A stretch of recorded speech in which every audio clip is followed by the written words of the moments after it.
Tahan Interchange, din sa unahan, Plaza Dilao.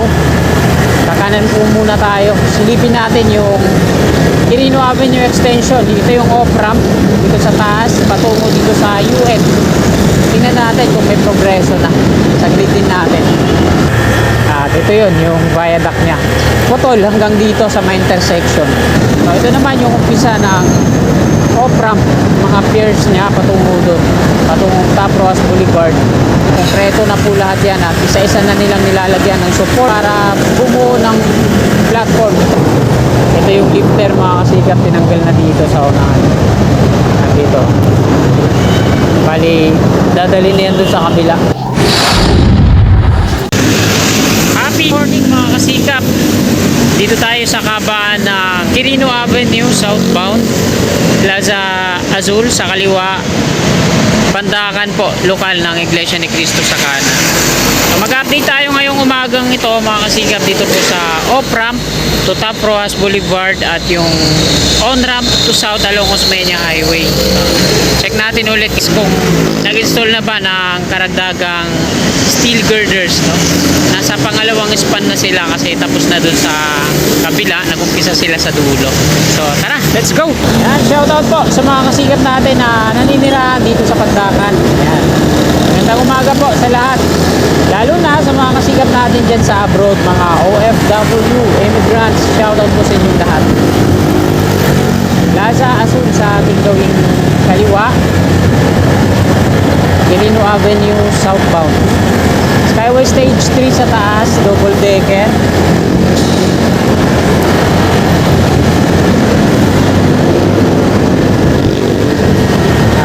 Makulimlim ang panahon natin ngayon. Skyway on ramp sa kaliwa, patungong Naiya, Alabang at Talapa.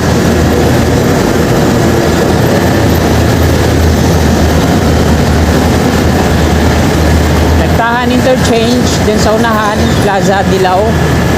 Kakanan po muna tayo. Silipin natin yung Quirino Avenue Extension. Ito yung off-ramp dito sa taas, patungo dito sa UN.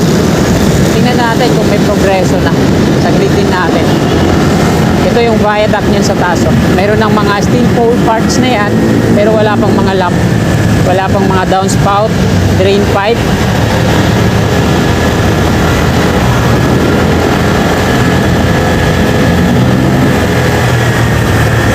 Ito yun, yung viaduct nya. Putol hanggang dito sa may intersection. Yung sa dulo, tingnan natin yung Center Island. So wala pa. Patungong UN po yan. So wala pa. Negative pa tayo dito sa off-ramp patungong UN.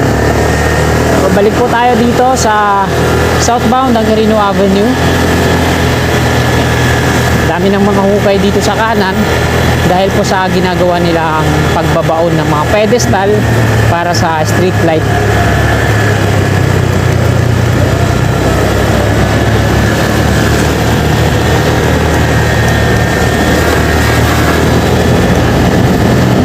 Sa kaliwa naman natin yung off-ramp patungo dito sa baba, southbound ng Quirino Avenue, galing NLEX po yan. Ayan yung Paco Station sa kabilang kalye.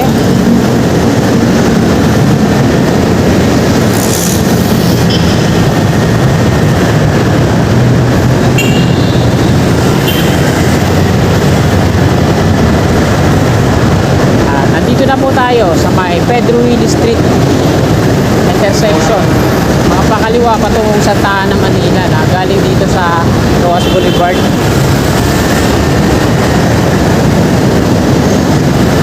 One way po ito dito, no?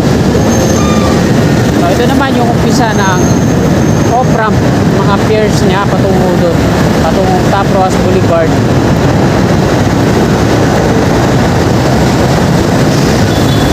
Konektado yan dito sa taas. Ito, nilagyan na ng mga scaffolding support para hanggang doon, hanggang tuktok na yan. Ito yung ikalawang pier. Ito naman yung ikatlo. At ito naman yung ika-apat hanggang dun sa pangwalo. Yan, napakalinis na, no? Konkreto na po lahat yan at isa-isa na nilang nilalagyan ng support para installan naman ng mga steel beam para bumuo ng ginagawa nila. Hanggang dito po yun, yung off-ramp. At i-connect naman dito sa yung on-ramp, off-ramp naman na to. Bali, dito sa Quirino Interchange, tatlo na yung off-ramp niya, no? Isang patungong, dalawa yung patungo dito sa Top Rojas Boulevard, galing south yung isa, tapos south ulit patungo dun sa Pedro Hills Street, at ito naman galing NLEX patungong Top Rojas Boulevard din. So dito na ako mag-U-turn. Wala pa naman tayong update doon dahil yung Center Island doon sa unahan hindi pa po na kukongkreto. So nagkaroon dito ng concert or sa mga politiko. Ayan, binabaklas yung stage. Siguro kagabi nangyari yun. Northbound po tayo. At pabalik tayo dito sa Quirino Interchange.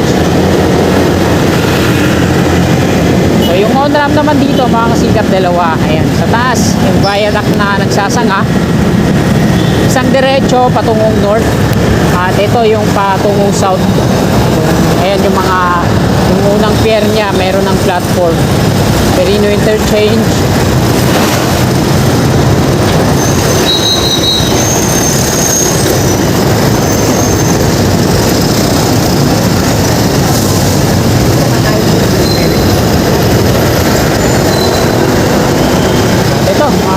Dami nilang mga equipment dito, mobile crane ginagamit sa lifting. So mula dito hanggang sa dulo, konkreto na lahat. Bali, dinidismantle na yung mga scaffolding support na to. Ito yung double column, tinatanggal na rin yung mga scaffolding.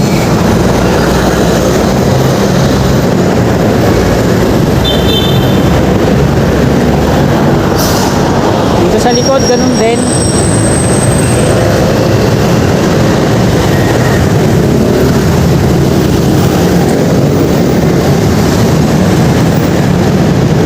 Piniprepare nila para sa pag-install ng lifter. Ayan. And then dito yung malaking welding machine na to, gagamitin nila dyan para sa pag-welding, para sa paglalagay nila ng lifter. Ayun, sa unahan, naikabit na yung isa.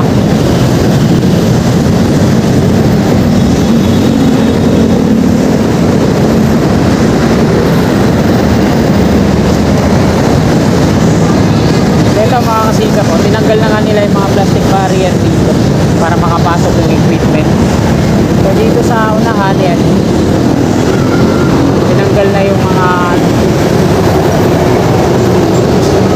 dalawa, inaayos pa nila yung dalawang steel girders.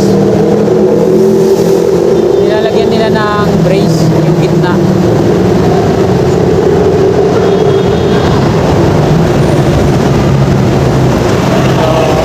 Contractor dito ay ATAD. Sila yung kumpanya na biyasa sa bakal, no? Magaya nung dun sa North EDSA common station ng MRT7.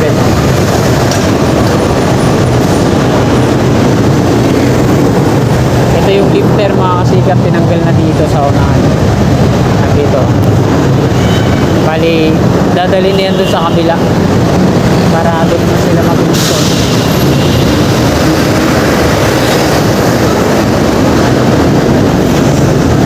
Nasa likod ni Sir yung kumpanya na magawa dito.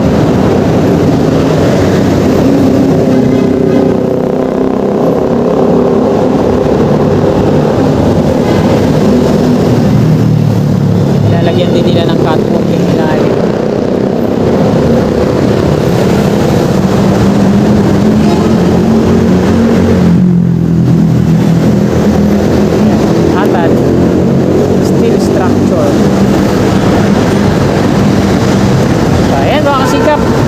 Natapos na po natin kuna ng update kayo dito sa Quirino Avenue. Dito yung on-ramp to south along Osmeña Highway. Osmeña Highway na po ito dito.